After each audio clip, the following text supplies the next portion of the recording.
चलिए आज बात करते हैं एक ऐसी जबरदस्त किताब की जिसने लाखों लोगों की जिंदगी बदल कर रख दी है। यह है बेस्ट सेलिंग लेखक ब्रायन ट्रेसी की ब्लॉकबस्टर किताब गोल्स। यह किताब सिखाती है कि कोई भी इंसान जो कुछ भी चाहता है उसे अपनी सोच से भी कहीं ज्यादा तेजी से कैसे हासिल कर सकता है। पर सवाल यह है कि क्या यह सच में हो सकता है? मतलब सिर्फ 30 दिन में किसी की पूरी जिंदगी पलट सकती है? चलिए इस सवाल का जवाब खुद ब्रायन ट्रेसी की अपनी कहानी से ढूंढते हैं। तो इसका सबसे अच्छा जवाब ना खुद लेखक की कहानी में ही छिपा है। एक ऐसी कहानी जो सुनने में यकीन नहीं होता पर है 100% सच। एक जमाना था जब ब्रायन ट्रेसी सोचिए बर्तन धोते थे और अपनी ही गाड़ी में सोया करते थे। फिर एक दिन उन्होंने बस एक छोटा सा काम किया। कागज के टुकड़े पर एक लक्ष्य लिखा कि मुझे हर महीने $1000 कमाने हैं, बस इतना ही। और कमाल देखिए, उस लक्ष्य को लिखने के ठीक 30 दिन के अंदर अंदर उन्होंने एक नई सेल्स टेक्निक सीखी, एक नई नौकरी मिली और बूम, जिंदगी पूरी तरह से पटरी पर आ गई। और सुनिए, ये तो सिर्फ शुरुआत थी। सिर्फ 18 महीनों में वो एक सेल्स मैनेजर बन गए और 95 लोगों की टीम को लीड कर रहे थे। और ये सब शुरू कहां से हुआ? बस एक छोटे से लक्ष्य को लिखने की ताकत से। तो ये सब सुन के दिमाग में आता है कि आखिर इन लक्ष्यों में, इन गोल्स में ऐसा क्या खास है? क्यों है ये इतने जरूरी? ब्रायन ट्रेसी एक बहुत बढ़िया बात कहते हैं। वो कहते हैं कि बिना लक्ष्य के जीना बिल्कुल वैसा है जैसे कोई एक बहुत पावरफुल गाड़ी को घने कोहरे में चला रहा हो। अब गाड़ी कितनी भी शानदार क्यों ना हो, अगर रास्ता ही साफ नहीं दिखेगा तो वो तेज कैसे चलेगी? लक्ष्य बस उसी कोहरे को हटाने का काम करते हैं। और ये सिर्फ कोई किताबी बात नहीं है। हार्वर्ड में हुई एक बहुत ही मशहूर स्टडी है जो बिल्कुल पक्के तौर पर बताती है कि लिखे हुए लक्ष्यों में कितनी जबरदस्त ताकत होती है। इस स्टडी के जो नतीजे थे ना, वो सच में आंखें खोल देने वाले थे। सोचिए, 84% ग्रेजुएट्स, उनके पास कोई तय लक्ष्य था ही नहीं। 13% के पास लक्ष्य तो थे पर उन्होंने लिखे नहीं थे। और ये लोग पहले ग्रुप से दुगना कमा रहे थे।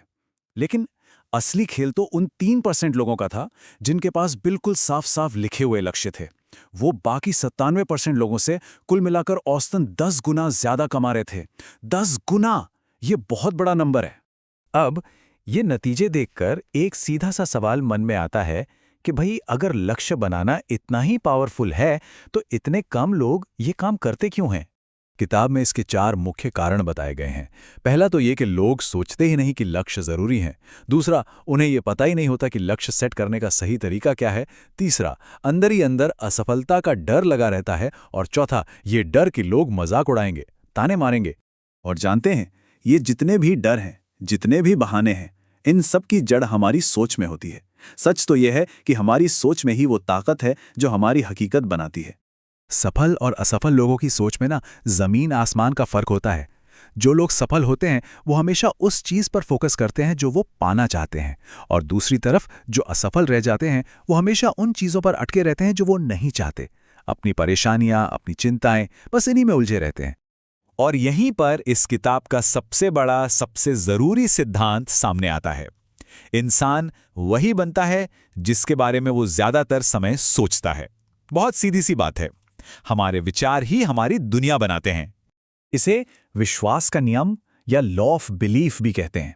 इसका मतलब यह है कि हम दुनिया को वैसे नहीं देखते जैसी वो है, बल्कि हम दुनिया को वैसे देखते हैं जैसा हम उसे मानते हैं। इसीलिए अगर अपनी बाहरी दुनिया बदलनी है ना, तो सबसे पहले अपने अंदर के विश्वासों को बदलना होगा।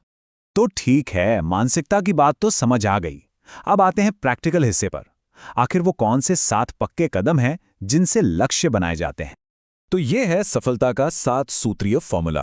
पहला, लक्ष्य एकदम साफ हो, स्पेसिफिक हो, और हां, लिखा हुआ जरूर हो। दूसरा, ऐसा हो जिसे नापा जा सके। तीसरा, उसकी एक डेडलाइन होनी चाहिए। चौथा, वो थोड़ा मुश्किल हो, थोड़ा चैलेंजिंग हो, ताकि कोई और बेहतर बन सके। पांचवा, वो आपके उसूलों, आपकी वैल्यूज से मेल खाता हो। छठा, जिंदगी के हर पहलू में एक बैलेंस बनाए। और आखिर में 7वां, एक सबसे बड़ा मुख्य उद्देश्य हो जो इन सबको एक साथ जोड़कर रखे। लेकिन इन सभी कदमों को उठाने के लिए एक आखिरी और शायद सबसे जरूरी चीज की जरूरत पड़ती है, अपनी जिंदगी का चार्ज, उसकी पूरी जिम्मेदारी खुद लेना। जरा एक पल को सोचिए, किसी की भी सफलता और खुशी का सबसे बड़ा दुश्मन क्या हो सकता है? जवाब है नेगेटिव इमोशंस, यानी हमारी नकारात्मक भावनाएं, डर, गुस्सा, शक, ये वो भावनाएं हैं जो हमें पीछे खींचती हैं और हमारी सारी खुशी, सारी एनर्जी चूस लेती हैं। और ये नेगेटिव भावनाएं आती कहाँ से हैं? इनकी 4 बड़ी वजह हैं। जस्टिफिकेशन मतलब अपने गुस्से को सही ठहराना, रैशनलाइजेशन यानी हर बात के लिए बहाने बनाना, हाइपर सेंसिटिविटी मतलब दूसरों की राय की कुछ ज्यादा ही परवाह करना, और आखिर में ब्लेम यानी अपनी दिक्कतों के लिए दूसरों पर उंगली उठाना। इसका तोड़, इसका इलाज बहुत सीधा है। अपने जीवन की 100% जिम्मेदारी लेना। कोई बहाना नहीं, किसी पर कोई इल्जाम नहीं। जिस पल कोई ये करता है वो इन नेगेटिव इमोशन से आज़ाद हो जाता है और अपनी असली ताकत वापस पा लेता है। ये बात हमें नेपोलियन हिल के उस मशहूर विचार की याद दिलाती है कि हर मुश्किल, हर सेटबैक अपने अंदर एक बराबर या उससे भी बड़े फायदे का बीज लेकर आता है। मतलब चुनौतियों को रुकावट नहीं बल्कि मौके की तरह देखना चाहिए। तो इस सारी बातचीत के बाद आखिर में एक सवाल बचता है। अगर किसी के पास कोई सीमा ना हो, कोई डर ना हो, तो वो कौन सी एक महान चीज है जिसका सपना देखने की हिम्मत की जा सकती है? इस सवाल का जो जवाब है ना, वही सबसे बड़े लक्ष्य की शुरुआत है।